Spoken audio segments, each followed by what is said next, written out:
So it is time to activate our detachment strategy from someone that we want to be with, but we know that they're just not right for us. We want them, but they're not either marriage material, they're not right for us in some type of way. Okay, so today we are going to be talking about how to detach in 4 weeks without triggering our anxiety. So you guys know that I am working on my anxious attachment style. I am trying to become more secure in my attachment style. So this is something that I'm currently working on. Again, what I'm doing is very personal to me, but I want to share what's been helping me and what's going to help me. I do have some notes here. So if I'm looking this way, it's because I can't remember everything. Okay, so step one, the first thing we have to do before we get into the 4 weeks of how we're going to detach, let's write down the reason, the purpose, or the reason why we are detaching from that person. Okay, so first, for instance, that person just doesn't, you love them, but they just don't know how to love you back. They don't know how to love you the way you need to be loved. They're not making you feel secure, something like that. They're not marriage material and you want to get married. You might have children and they're a bit of fun, but they're not, stepdad material, things like that. So this is why you need to detach. So write that down. You're going to need it along the way because this is going to be hard. Okay, guys, it's going to be hard. And there are a lot of videos out there that's telling you how to detach and basically just block and just basically rip off that band-aid, rip it off, but for somebody that has anxiety or anxious attachment, that type of process is not going to work for you. If anything, it's going to make you miss them more, and it's going to make your anxiety it's going to make it too much. So we're going to take this as slow as we want to take it. Okay, I'm doing it in 4-week steps, but you can do this 4 weeks. After the 4 weeks is done, you can do it all over again.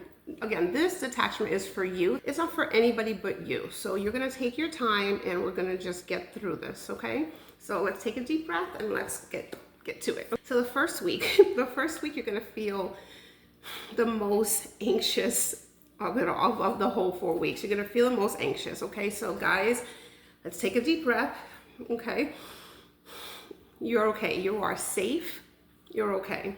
This was the hardest week for me that I'm trying to detach, is that first week. It's like, okay, let's do it. It is not easy. I might get a little emotional because it is emotional to you're basically doing it on purpose. You're detaching from somebody that you want to be with, but it's not right for you. So it is hard. It's hard. So for me, what helps me the most is I have to basically say out loud, God, comfort me. Like, comfort me, because especially with somebody with anxious attachment style, you want that validation, you want that reassurance from outside sources, and you want to go and call him and you want to tell him how you're feeling, or her how you're feeling. That partner that you're trying to let go, you want to tell him how you're feeling. So basically, I'm like, God, comfort me. Jesus, comfort me.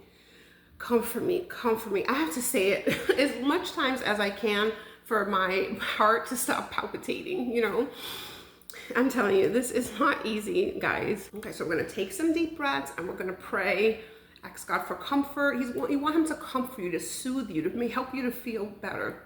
Okay, we're not gonna go to any outside sources for that comfort. We're gonna go to Jesus, okay? We're gonna go to God.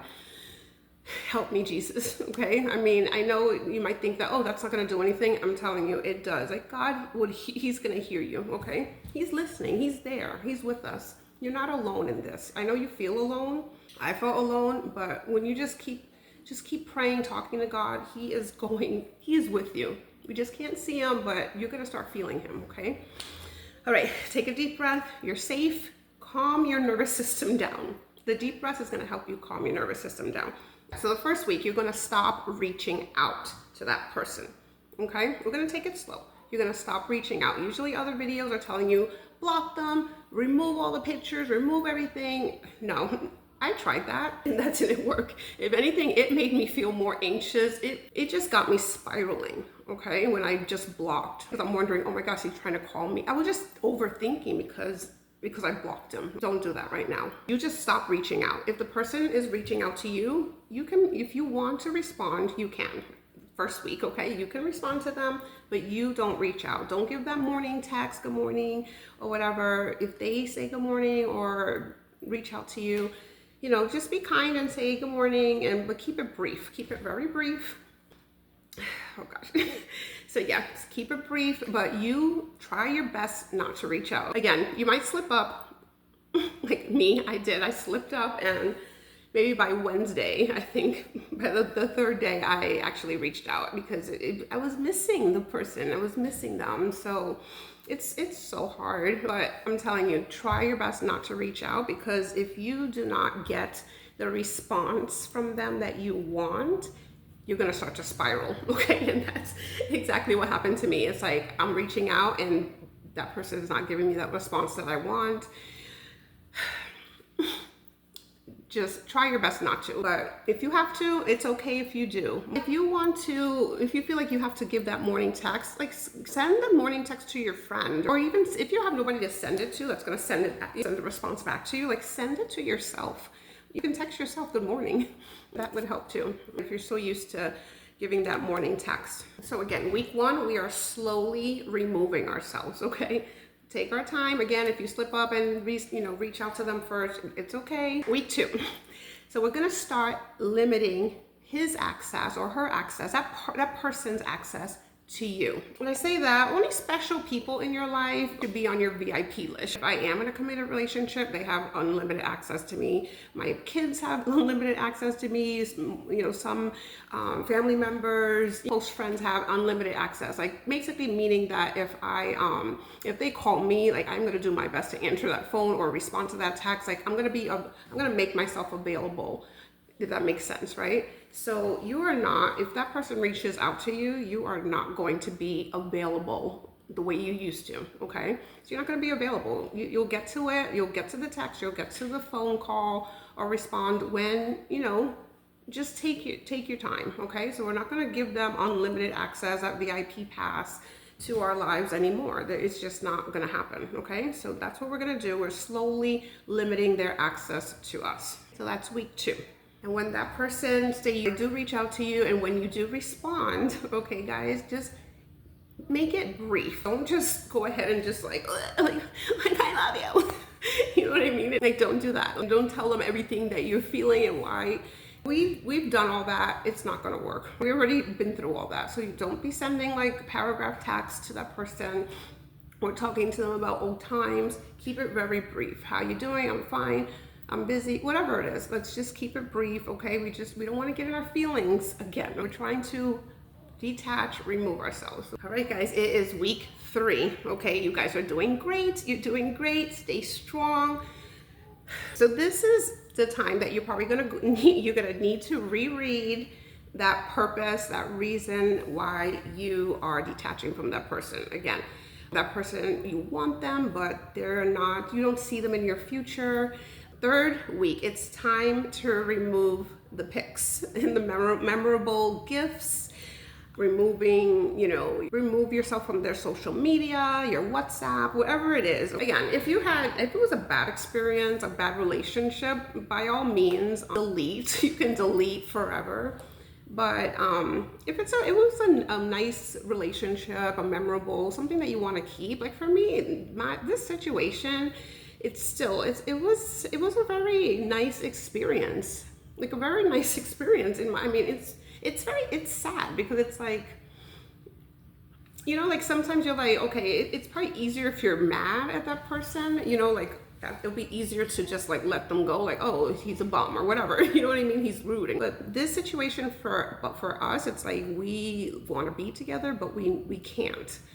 Because healing and all this stuff needs to be done, which is not done, and it's not going to work with us. But again, we're going to be able to be friends after all this healing takes place. All the feelings, I think we'll be able to be good friends.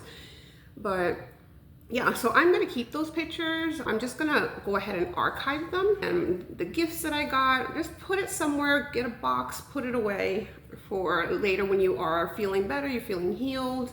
I know this is not easy. I'm going through this very quickly, but again, these weeks do not feel like, you think 4 weeks is fast. 4 weeks feels so long when you're going through this. So again, this detachment is for you. It's not about anybody else. It's for you. Showing yourself self-love, basically. So take as much time as you need. For me, I noticed that the weekends were the hardest for me during this detachment, because that was the time where we spent most of our time together, was during the weekend. Just little stuff. It was like just hanging out, you know, at the kitchen and cooking, just doing little practical things. And the other day, it's like I was just like making a meal that I would normally share with that person. And it triggered me. Like I just started feeling anxiety, and I'm like, why am I feeling anxious? You know, I was having a great day, and then I made that particular meal, and it just made me feel like, ugh, and I'm like, oh my gosh. So I'm telling you guys, like, this is not easy. Week 4. So we are going to start feeling a little better, okay? We're gonna start getting used to their absence, that person's absence in our lives now. So we're gonna be feeling a little better now. It's time to totally block that person. We're gonna block them. Who knows? Maybe they're not even reaching out to you anymore, but still, we're still gonna do the blocking this week. We're gonna block just in case. We're gonna block their phone number. We're gonna block them from social media. We're gonna remove all those pictures. We're gonna wipe everything clean. We don't want to see. We don't want to hear. Tell your friends to don't talk about this person. Okay, don't talk about this person to you. Okay, and that's for the whole 4 weeks. Okay, we're not gonna talk. We're not gonna name him or her. Okay, we're not gonna name that person for these 4 weeks. Okay, so we're trying to get that person out of our head. So it's time to block. This is the time that you want to go on your solo dates. You want to just basically pour that love into yourself. I mean, for the whole entire 4 weeks, you want to actually just focus on yourself, spend time with yourself. Hopefully we're feeling better. We're gonna go ahead and start getting our joy back. One thing that makes me feel happy is being a blessing to someone else. Doing something nice for somebody, and first of all, it takes what you're going through, you know, off of your mind, and you're helping somebody else, which brings me so much joy. So do something kind for somebody else. So next month, if you feel like you want to do all these steps again, because we're taking it slow, okay, we're not doing it the way, you know, people that are secured attachment does it. We're going to do it, you know, we're going to take our time. And if we want to do this all over again, because we might feel like we didn't do it so great or so strict, next month might be much better.